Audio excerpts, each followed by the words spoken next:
Hello, online world. This is Off the Record with Bix Bustos in partnership and powered by PinoyLiga.com and Podcast Network Asia. Also, special thanks to Kickstart Coffee and Apollo Wi-Fi. Maraming salamat po. This is another Friday. Ito na naman tayo. Off the Record Facebook live dito po sa Off the Record Facebook page at PinoyLiga.com. Once again, we will talk about sports, the pressing issues, as well as the backstories behind the recent events. And today we will have a very special topic. The past 3 episodes, we talked about basketball. But this time, ang ating pambansang kamao, lalaban na naman. Walang iba, kundi makakalaban niya si Conor McGregor. And today, for today's show, we invited a very reputable, a very credible analyst, of course, from ABS-CBN Sports, does analysis, does his own columns, also has his YouTube page. And basically, this guy is... this guy has all the stops pagdating sa boxing. Alright, so introduce natin ang ating guest analyst for today. Walang iba, kundi si Attorney Ed Tolentino. Attorney Ed, what's up? Magandang araw, Mix. Magandang araw po sa inyo lahat at sa lahat ng sumusubaybay ng iyong programa. Maraming salamat, Attorney Bago Ed. na. Oo, naka-zoom na tayo. Oo nga, dati. Programa pa ginagamit ko hanggang ngayon eh. Ngayon, Zoom, podcast. Ako hanggang ngayon, ginagamit ko pa rin programa eh. Uy, congrats sa YouTube. Boxer shorts nakikita ko. Congrats. Ay, maraming salamat. Response ko lamang sa mga boxing fans na humiling na kung pwede magkaroon ng simpleng channel for me to air my opinions on various issues about sports, particularly boxing. Okay, Terned, bati ka muna sa mga supporters mo. Ay, magandang araw po sa inyong lahat. Stay at home tayo, pero hindi dahil stay at home. Ibig sabihin, wala na tayong balitang pwedeng i-share sa larangan ng sports. Tuloy-tuloy po ang ating pagbabalita through this new medium. At ngayon nga, alam natin, pag-uusapan natin ang isa sa mga pinakamainit na issue ngayon, yung Pacquiao versus McGregor. Naku, isa yan sa mga pinakamainit na balita ngayon. Actually, Attorney Ed, sanay lang ako sabihin Pacquiao Mayweather kasi parehong M pero McGregor? Diba? Ano ba para sa benefit ng mga nanonood ngayon? Ano ba ang implications ng fight na to? Well, simple ang implication ng labang ito para sa akin. Bagamat napakaganda ng mithiin ni Manny Pacquiao, yung kanyang sinasabi na yung kikitain niya sa labang ito ay idodonate niya sa COVID-19 campaign, hindi pwedeng alisin yung katotohanan that this fight is bound to be a circus. Ang legitimacy ng labang ito, for me, this fight has as much legitimacy as a Mickey Mouse money. Wala eh. You're talking about Manny Pacquiao, an 8-division champion, 20-plus year veteran in boxing, going up against McGregor 0-1 as a professional boxer. Pero ito po talaga ang tema ngayon eh. Parang alam mo yung mga fans naiinis na rin kasi yung totoong laban na gusto nilang makita sa boxing, hindi nila makita because of so many politics. Hindi mo makita yung Gennady Golovkin, Canelo Alvarez. These are the fights we really want. Hindi natin makita. So what's happening right now is you have Mike Tyson coming back to face Roy Jones. You have Oscar De La Hoya also coming back. Other great legends supposedly retired.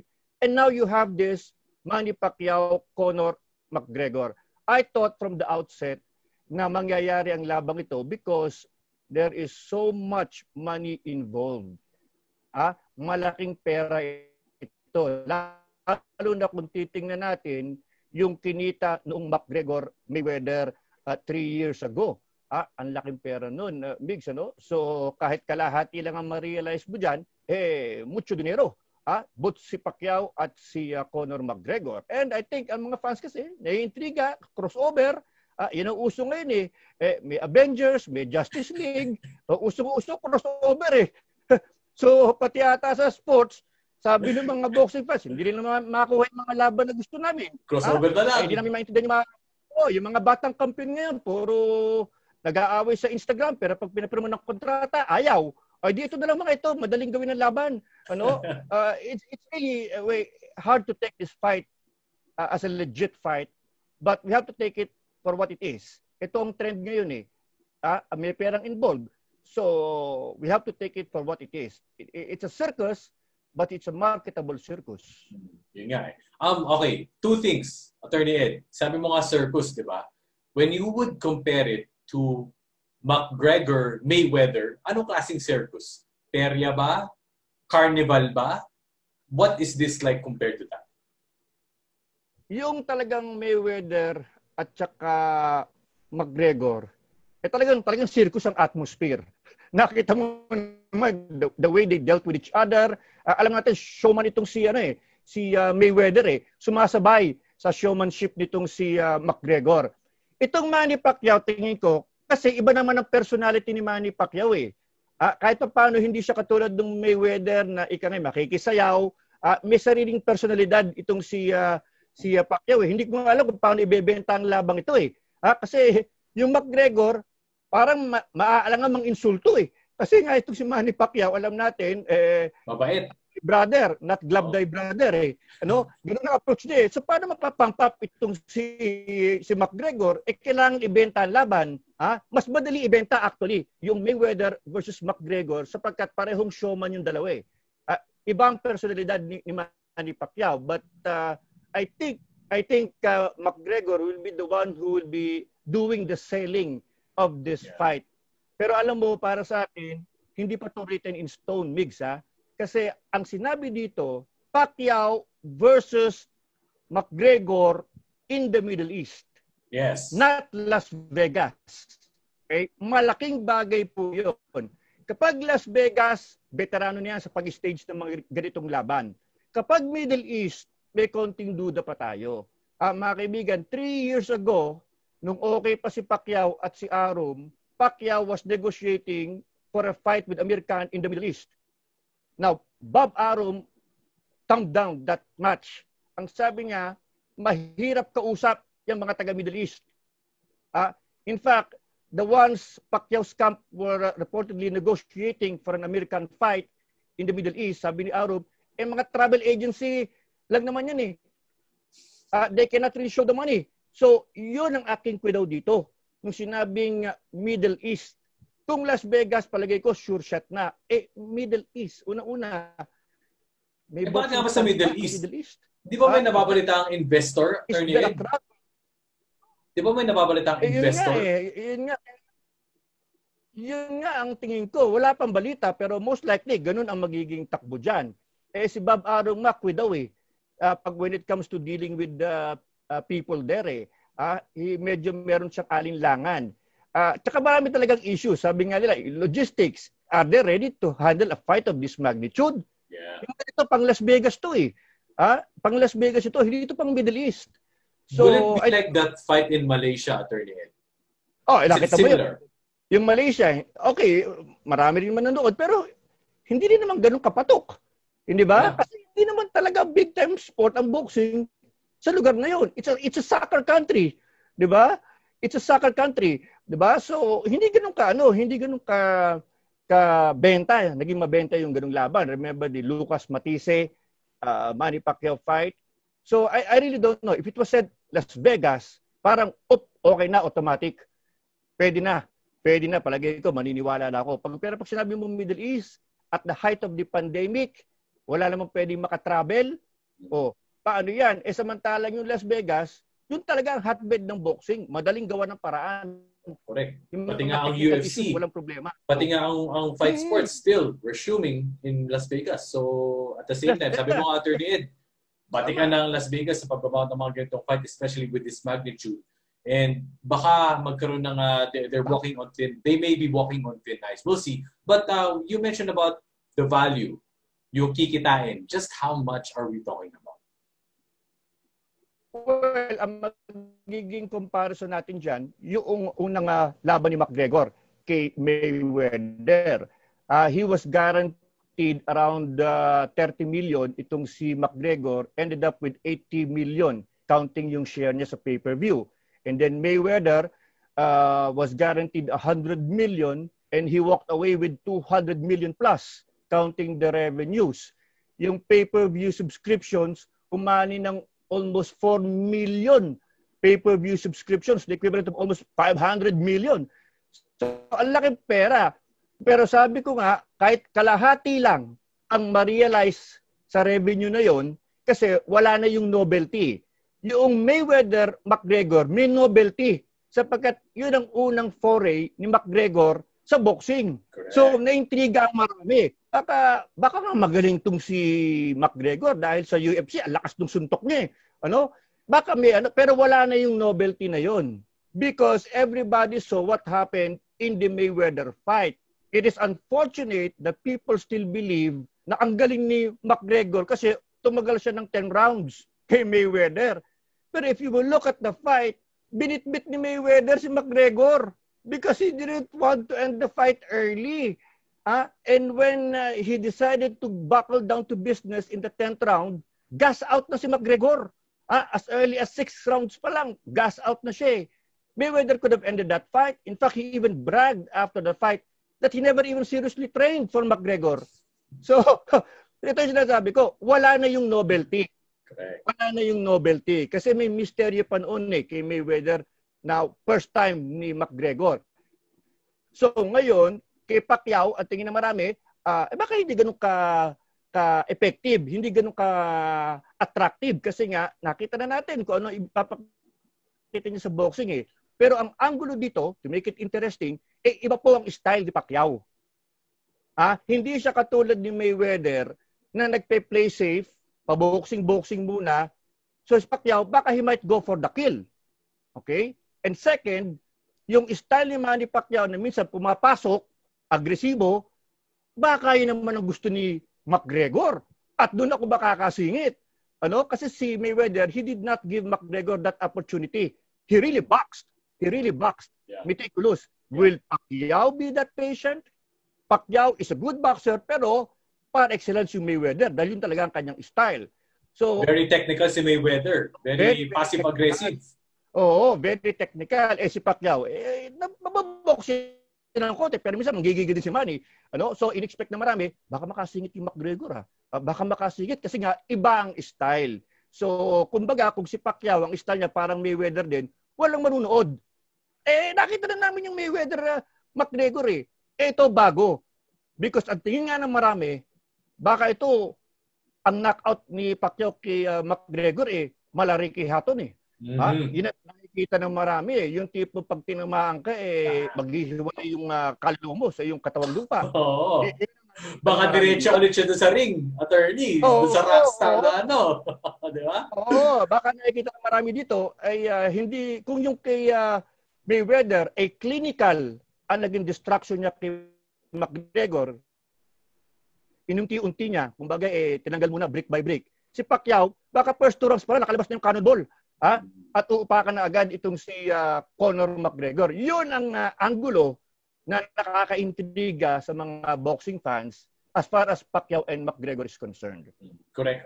When you discussed the matchup already and the competitive aspect, yung mga tendencies ng both fighters na pwedeng lumabas, pero titingnan natin kung paano yung diskarte nila. When you talk about the tail of the tape, on paper, of course, Manny's 40+, McGregor retired in the UFC and just keeps on coming back for these special fights. How do you think it's gonna be matchup for matchup? Well, nakita natin mas bata yung McGregor, nakita natin less damage compared sa mileage, pagdating sa mileage. Pero it will all boil down, as far as I'm concerned, yung lack of boxing experience ni McGregor. Wala talaga. In fact, even McGregor in a recent interview, parang siya Kung titinan mo, parang hindi 100% sa labang ito Parang ang feeling niya is, wala na kasi ako mapuntahan sa UFC. Parang medyo galit sila sa akin Parang ganun ang tingin ni McGregor. And even McGregor, why would you like to be involved in a fight na ang lahat ng rules pabor dun sa kalaban mo? Hindi ba? Bakit ka papayag? Only because there is so much money to be taken. Yun lang ang dahilan Bakit ka papayag? Samantala pwede naman sabihin natin, teka muna, gawin nating mixed rules. Pasukan natin ng, let's say, 5 rounds boxing. Pag nakalusot ako after 5 rounds, from 5 to 10, UFC na. Hindi mo marunong mag-MMA ang mga boksingero I mean, di ba? Expect mo ba na sumipa si Pacquiao o si Mayweather, di ba? Malabo. The rules will favor Pacquiao because kita natin yung boxing aspect ang magbibigay ng pera sa laban ito. Not the UFC angle. No, that's why McGregor is abandoning the UFC aspect. He is going to be willing to give away yung rules. So para sa akin, ang pinaka-importante sa tail of the tape dito ay yung 0-1 ni McGregor na boxing record at yung kay Manny Pacquiao na 71 total fights, 25 years of boxing experience. He might be 40 plus, but this guy, Manny Pacquiao, alam natin, pinakita niya kay Keith Thurman that age is just a number. Iyon ang tingin ng marami dito. Intriguing pa rin para sa akin ang laban, pero yun ang pinaka-importanting statistics, ang kakulangan sa boxing experience ni McGregor. Kumbaga, age doesn't matter, di ba? As long as you have that experience, well, of course, undoubtedly with Manny Pacquiao and all other boxers. Pero alternate, is this a case of, kasi, syempre, when you talk about Mayweather, Pacquiao, si Tyson, etc., or even McGregor at UFC, tapos na sila eh. Nasulit na nila yung peak years nila with their sports eh. So, clearly, this may be about the money. Diba? What do you think? Kasi, even though that happens, kumbaga meron pa rin risks eh. Diba? Pero hindi ka nakapagtiri na matagal, you're entering an unfamiliar zone. Kumbaga, how important is managing the risks in terms of the reward? Well, as far as Manny Pacquiao is concerned, alam naman natin, he will always be prepared for this fight. Well, no problem sa conditioning. Pero sa totoo lang, ang laki ng risk ng laban ito para kay Manny Pacquiao, Migs. Because if he ends up losing this fight, malaking kahihiyan para kay Manny Pacquiao. McGregor has nothing to lose in this fight. I mean, the worst case for McGregor is, I got knocked out by two of the greatest fighters in the world, and he can live with that. Yeah. But Pacquiao cannot live with the fact that I got knocked out or beaten by a guy who is 0-1. Iyon ang hindi kakayang tanggapin ni Manny Pacquiao. Ito yung mga intangibles dito para sa akin. But like I said, I don't see this happening. Although, hindi natin pwede discount kasi nga, ang gulo ngayon ng mundo eh. Parang lahat ng mga expected unexpected na nangyayari eh. Pero next year pa naman ito, hindi pa naman talaga finalize yung laban the way I see it. Pero I think Manny Pacquiao will be ready. McGregor will be ready. It will be a show.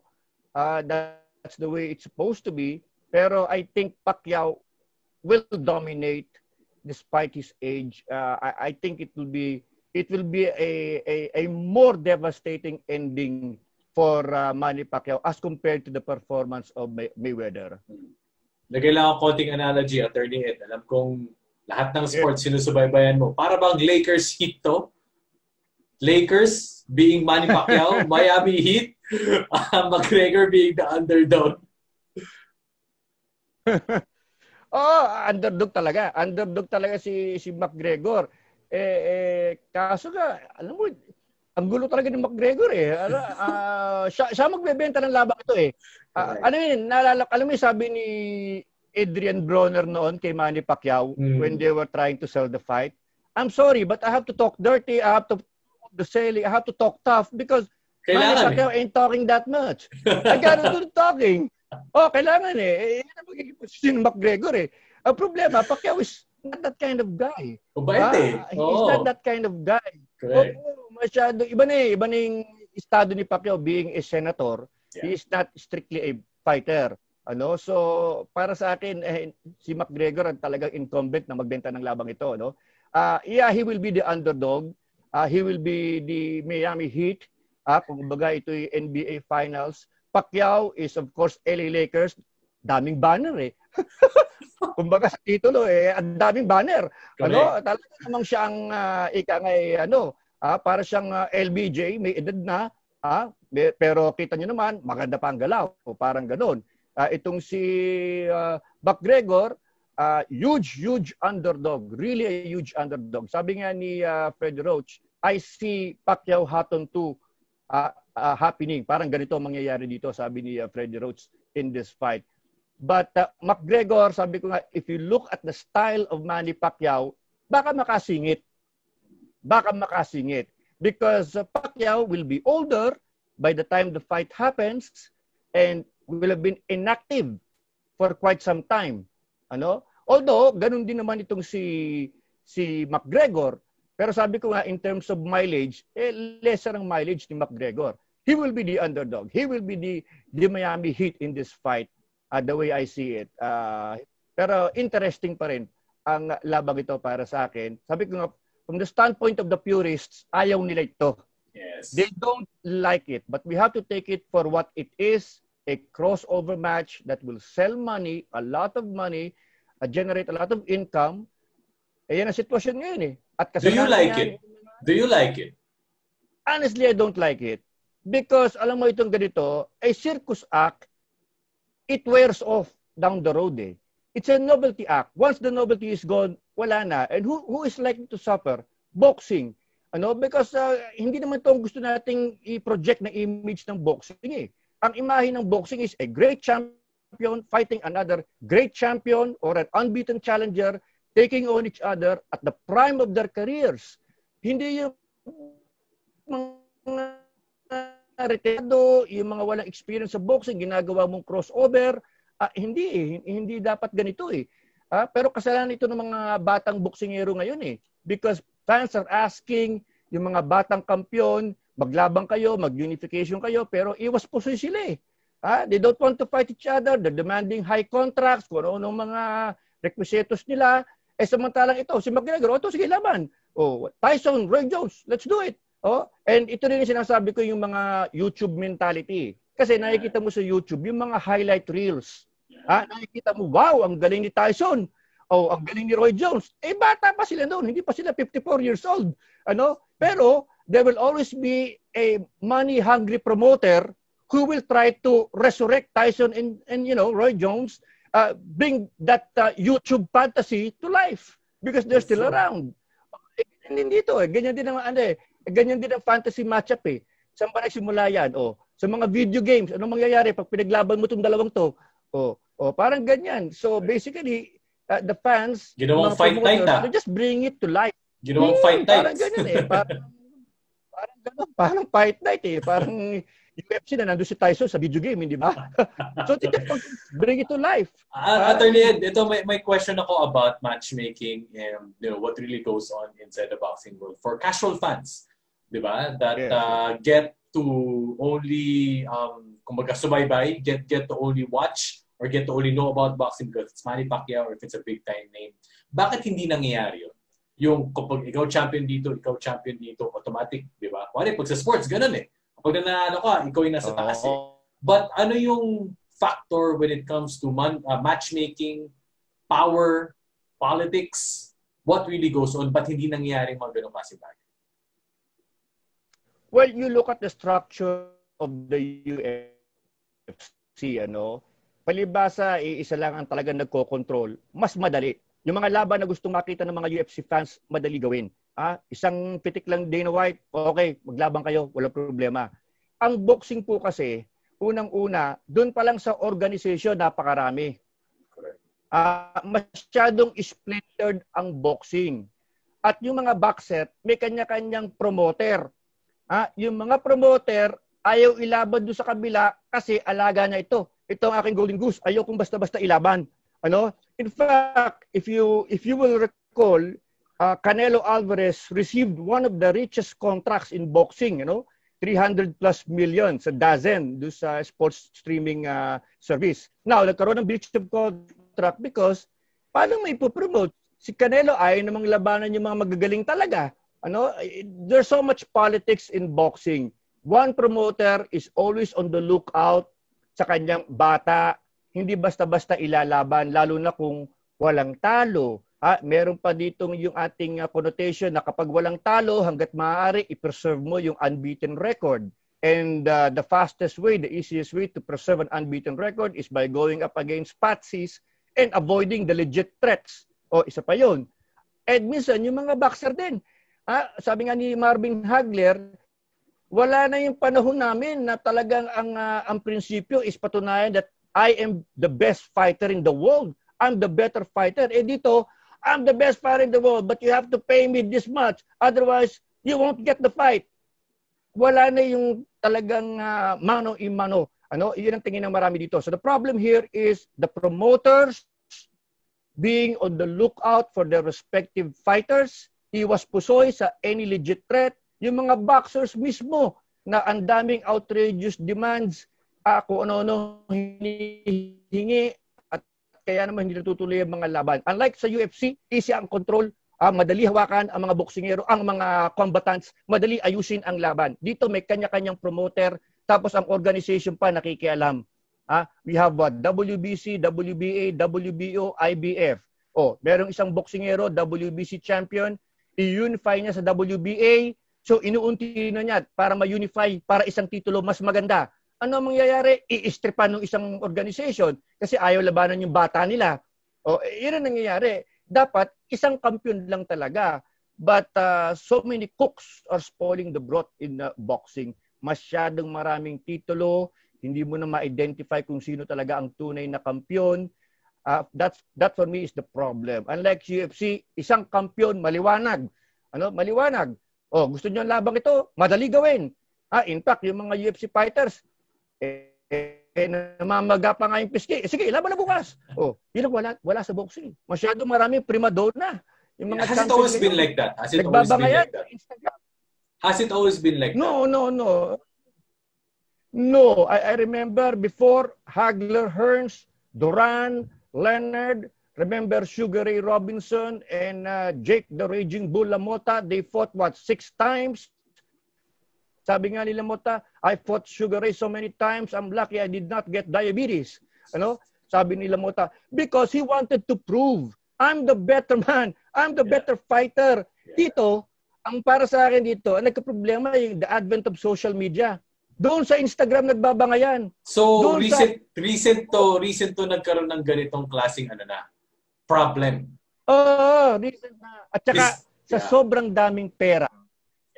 The boxers, they just want to take the money and run. If they can take the most money with less damage, they will opt for that route. Wala na yung dati talaga na gusto kong patunayan, ako talaga mas magaling sa'yo. Ito, if I can get, let's say, 20 million for a patsy opponent, I'll take that. I'll take that fight. Never mind that unification showdown with another guy or whatever because I will get less money. I'll take this fight. So, yun ang problema ng mga boxer ngayon. It's never been about the legacy. It's about the bank account. Yeah. How will the sport go back to its culture? It will go back to its culture if the promoters will give the fans the fight that they want. Yung mga laban talaga. Ang boxing nagsusurvive because somehow, every now and then, may dalawang boksingero who likes to break the mold. You have Teofimo Lopez, Vasily Lomachenko, maglalaban sila. Meron pa rin iilan ng mga kampiyon na willing to take on each other because boxing is about supremacy. So nakakatuwa yung mga ganun. Pero rare yun. Very, very rare na it's become the exception rather than the general rule. Pero ang magsasalba pa rin sa boxing ay ang mga laban. Ang ganda, ang mga rivalry, Ali, Fraser, di ba? Hagler, Duran, Leonard, Tommy Hearns, wala nang ganun eh. Wala nang ganun. The last rivalry was Golovkin versus Canelo. Pero look, even the third fight has not happened. Hindi pa rin nangyayari because of money issues. Apparently, para si Canelo, parang iwas po sila samantalang paborable naman sapagkat siyang favorite kay Golovkin. But they cannot get this fight. They cannot put this fight together. So, yun ang tingin ko na magsasalba pa rin sa boxing. Pero meron pa rin mga iilang boksingero katulad din na Vasily Lomachenko and even Manny Pacquiao who are willing to face each other. Pero wala eh. Nasira yan. Remember yung Mayweather coming up with his own demands, fighting Pacquiao when Pacquiao was already old, denying fans a chance to watch the two of them in the prime of their careers. So doon nagkaroon ng idea. Doon nagkaroon ng idea na, pwede pala. I can use my as leverage. Oo. Ginawang circus eh. Sinang Mayweather. Yan ang nangyari eh. Lalabanan lang nila kung kailan may edad na. So ang feeling ng mga fans, we were betrayed. We were denied of a legit fight. Imagine if Pacquiao-Mayweather happened earlier than 2015. Yeah. Immediately after Pacquiao demolished Hatton. Yun Ang nangyari? Panis na. Pag hinain sa mga boxing fans. Hindi ba? Double dead. Para sa balita, panis na. Oo. Di mo na-enjoy. Oo, kaya mangyari, ibebenta mo, maganda laban to, at tagal nyo nang hinihintay. Pagdating ng actual na laban, nangyari. Wala kwenta. Parang nagsayaw lang. Walang nangyari. So, yun ang aking lament dito. Nagsimula yan, panahon ni na Mayweather. Remember even yung the likes ni na De La Hoya. Nalalaban lang ako, pero catchweight tayo Babakat. Mga outrageous demands. Why don't you fight me according to my weight? I'm the champion. I'm let's say, middleweight champ, 160. Why should I cut weight? Ako superstar Magbawas ka ng timbang kasi hindi ko kaya. Look at this outrageous demands. Sabi nga ni Hagler, wala yun ang panahon namin. Pag umakit ka ng middleweight o heavyweight, kung ano timbang ng heavyweight, yun ang timbang mo. Pipilitin mo kasi nga, you see it as a challenge. Ngayon ang mga superstar, baba ka ng timbang. Hindi ko kaya Pero tinamonitor nito on how it evolved, di ba? Nung una sa amin, De La Hoya, sila Mayweather, ngayon nagkakaroon ng crossover MMA and boxing. Do we see this evolving for that term? Do we see that parang growing in that kind of trend? Yun nga ang maling conception They're trying to sell a crossover. But when you really think about it, Migs, it's not really a crossover. Because McGregor is fighting under boxing rules. There is really no crossover to speak of pag inanalyze mo. Sapagkat hindi naman lalaban as an MMA fighter si McGregor. Dala niya yung reputation as a great MMA fighter. But he is going to fight as a boxer. Yeah. And yet the promoters are trying to, tickle our fancy by claiming that it's going to be parang crossover ang appearance na binibuild up. No. McGregor is fighting as a boxer. So para sa akin, hindi naman maganda. Dahil wala naman talagang crossover na nangyayari. Wala namang a mixture of the rules of boxing and UFC. Wala. So yun ang hindi natin talaga nakikita pa. Kung may mga instances naman, yung mga boxer, pinasok ang UFC, they fought under UFC rules. So, yun ang para sa akin, they're trying to sell this as a crossover even before yung Mayweather-McGregor in 2017. But when you really think about it, where's the crossover? McGregor fought as a boxer. He even looked lousy as a boxer because he was never a boxer. So, that's the problem. But, the image that McGregor brings creates that crossover aspect. Pero sabi ko nga, yun ang problema puro image Puro image. Not actual, there is really no substance underneath. Yun ang problema dito. What will he do differently, Attorney Ed? Si McGregor in this fight. Natuto na siya kay Mayweather What will he do differently now? Nothing. He will do differently. It could even be worse. Because remember, he fought Mayweather 2017. So many flaws. Yun nga lang, sabi ka, people tried to believe, hindi, umabot siya ng 10 rounds, ang galing In fact, they were saying, mas marami pa nga siyang suntok na pinakawala kaysa kay Manny Pacquiao tingnan mo naman yung kalidad na suntok. Ang pangit. Ang pangit. Volume. Oo. Para sa akin, it won't be any different because it would have been different if McGregor stayed in boxing after the Mayweather fight. Had he decided to completely embrace boxing, and then he could have fine-tuned yung kanyang... And earned his reps, di ba? Gained his cred. Yes. Pwede. Pasok kay Pacquiao, baka mas marami pang bibili ng ticket dito dahil nakita ng improvement. Ngayon, tingin ng marami, pera-pera talaga. Wala ka naman laban in the last 3 years as a boxer. Oo, as a boxer. Tapos, ito. So, tingin ng marami, ganun pa rin. Baka nga mas malala pa ito. Baka tingin ko dito, baka 3 rounds lang to aabutin. Unless makasingit siya. Yun nga tingin ng marami. Kasi yung style ni Pacquiao, ibang style kay Mayweather. Medyo minsan may konting gigil si Manny, medyo napapapasok, ganyan. Unlike yung Mayweather, talagang he fights under his own terms. Pag sinabi kong boxing, kahit binubuo ko ng mga tao, yan ang style ko, yan ang mangyayari. No compromise. Si Pacquiao, sometimes you tend to play with the crowd, ano? So, iyon ang tingin ko dyan. Pero the way I see it, it's going to be Manny Pacquiao, you know. How many rounds? Ako tingin ko, unless he will apply the Mayweather mentality na bibit-bitin niya, ano? Pero palagay ko, hindi ganun si Manny. Palagay ko, less than 4 rounds to, tapos ito. Tingin ko, tapos ito. Baka nga, first round pa lang eh.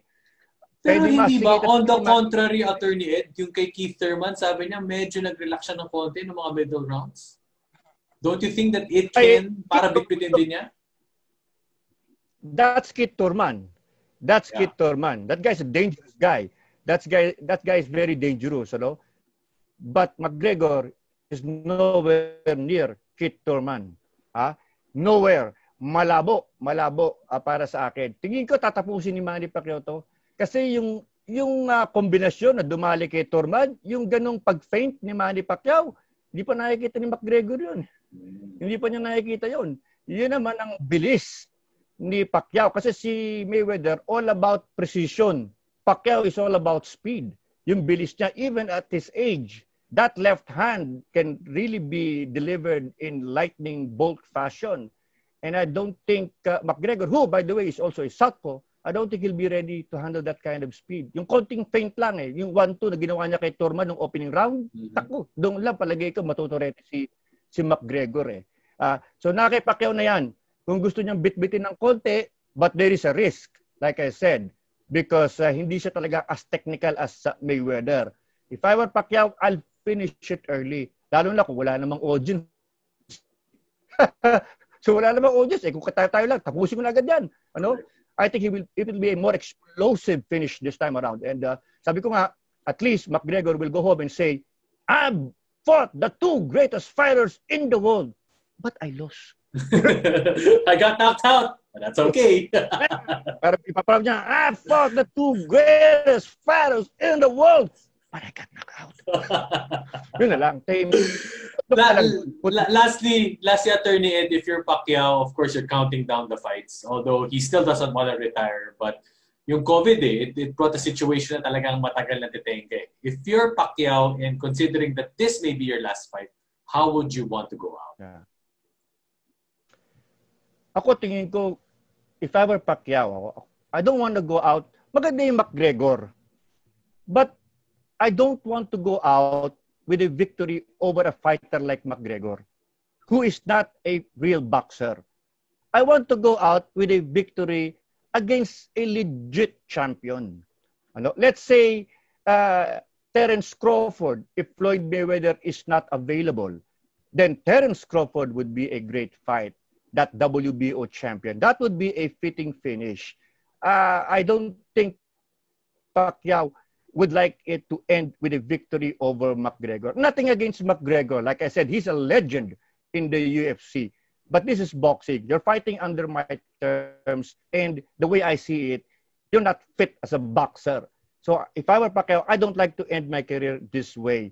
I want my career to end, let's say, with a fight against Terence Crawford or even Floyd Mayweather, a possible rematch if it is still possible. That's the way it should end.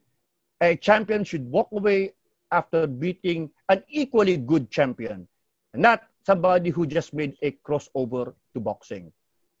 Right. So very well said. Ang ganda, as always, ng thoughts and analysis ni Attorney Ed. Maraming salamat for guesting here on Off the Record. Last, Attorney Ed, go ahead, shout out, plug ka naman kung anong gusto mong i-promote. Well, maraming salamat po. It's always a pleasure to be here, to be interviewed by you, Migs.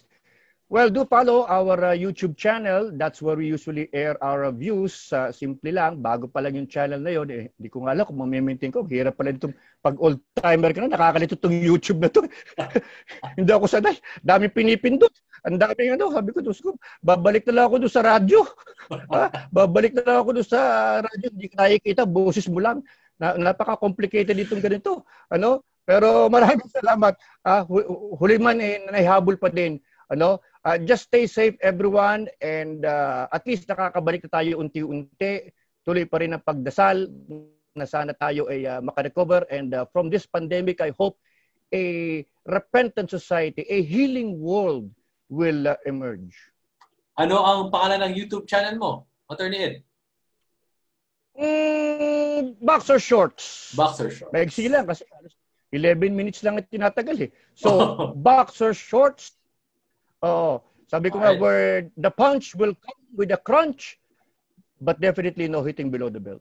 Yeah, ang ganda. As always, maaasahan talaga sa Attorney Ed Tolentino with his wit, humor, and of course, credibility and knowledge when it comes to boxing. So once again, this has been Off the Record with Migs Bustos. Maraming salamat po sa mga sumusuporta, PinoyLiga.com, Kickstart Coffee, Apollo Wi-Fi, Podcast Network Asia, and of course, LGR Athletic Wears Inc. So once again, this has been Off the Record with Migs Bustos, and see you in the next episode. Thank you, Attorney Ed. Thank you.